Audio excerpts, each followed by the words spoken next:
Chers amis de Saint-Antoine, bienvenue. Vous nous retrouvez donc ici à La Chambre. On a une chambre préparée pour nous dans l'ancien couvent des Cordeliers.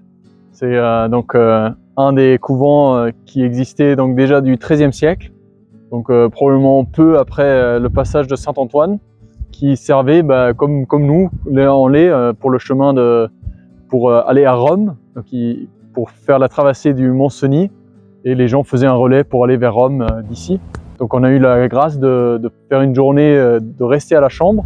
On a eu ce qu'on appelle ici en Savoie un halte spirituel qui nous faisait visiter les lieux. Quelles étaient tes impressions sur ton futur couvent? Eh bien, c'est un couvent qui est beau, avec les pierres locales, avec des pierres du Torrent. C'est vraiment un beau couvent grand, avec une belle histoire qui ensuite, depuis la Révolution française, est devenue plus une ferme. Et depuis une vingtaine, trentaine d'années, est de plus en plus en ruine. Donc c'est un vrai défi aujourd'hui de récupérer. Ça devient très compliqué. Oui, en fait, ce qui m'a touché ici aussi, c'est de voir que il y a vraiment une belle association qui s'est créée autour pour donc essayer de sauver cette œuvre. Ouais. Et on peut dire, on a vraiment été chaleureusement accueillis.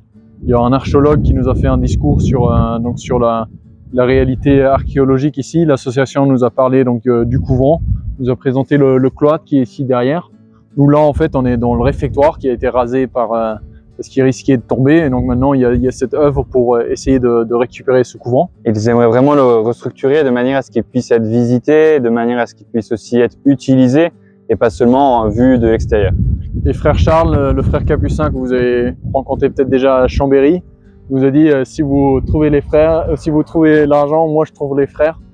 Donc peut-être qu'il a raison, les capucins souvent ont des intuitions qui vont au-delà de nos capacités de petits cordeliers.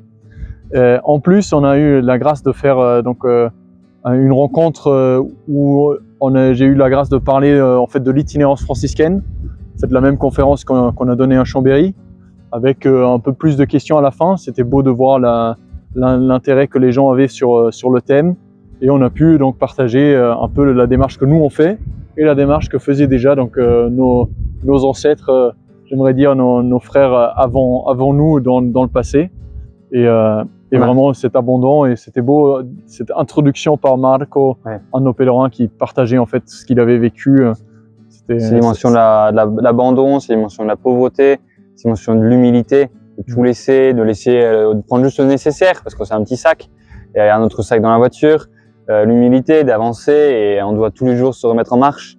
C'est vraiment des cheminements qu'on vit tous les jours, qu'on a à vivre dans la vie.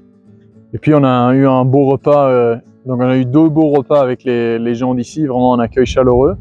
Et on est très heureux de repartir demain pour Saint-Jean-de-la-Maurienne, qui est donc un lieu où il y a une cathédrale dédiée à Saint Jean-Baptiste. Et vous allez découvrir ça avec nous dans la prochaine vidéo. Et comme d'habitude, en route avec Saint-Antoine.